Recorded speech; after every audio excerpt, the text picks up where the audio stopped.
Cabinet મંત્રી રાઘવજીભાઈ પટેલે જામનગર જિલ્લા કલેક્ટર કચેરી ખાતે વિવિધ વિભાગોના અધિકારીઓ સાથે સમીક્ષા બેઠક યોજી।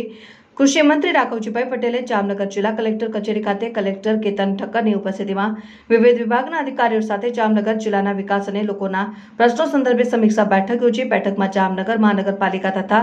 વિવિધ વિભાગો જેમાં DILR, ગુજરાત પાણી પુરવઠા અને ગટર વ્યવસ્થા બોર્ડ, PGVCL, સિંચાઈ વિભાગ,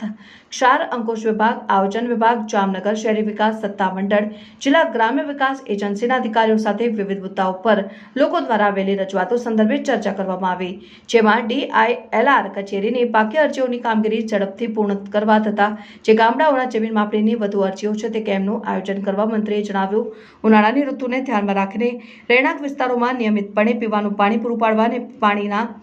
પાઇપલાઇનના કામો, પાણીના સ્તંભ બનાવવાના કામો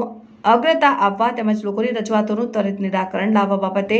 મંત્રીને સૂચન કર્યું। જામનગર મહાનગરપાલિકા વિસ્તારમાં શાળાઓમાં વિદ્યાર્થીઓને પીવાનું શુદ્ધ પાણી મળી રહે તે પ્રકારે આયોજન હાથ ધરાવવું અને નવા પડેલા વિસ્તારોમાં પીવાના પાણીની પાઇપલાઇનનું કામ, સોસાયટીઓમાં રોડ, રસ્તા, ગટર, સ્ટ્રીટ લાઇટના પુલ નાખવાની કામગીરી, કચરાનો યોગ્ય નિકાલ કરવાના મુદ્દાઓ પર ચર્ચા કરવામાં આવી। PGVCLના પ્રશ્નો જેમાં વીજ વાયરો બદલવાની કામગીરી, જે જગ્યાઓ પર લો વોલ્ટેજનો પ્રશ્ન હોય તેનું નિરાકરણ લાવવા અને ફીડરોનું મેન્ટેનન્સ, ખેતરોમાં દિવસે વીજળી આપવી, લોકોને નડતરરૂપ વીજ પોલનું સ્થળાંતર કરવું, વાડી વિસ્તારોમાં નિયમિતપણે વીજ સપ્લાય કરવાની,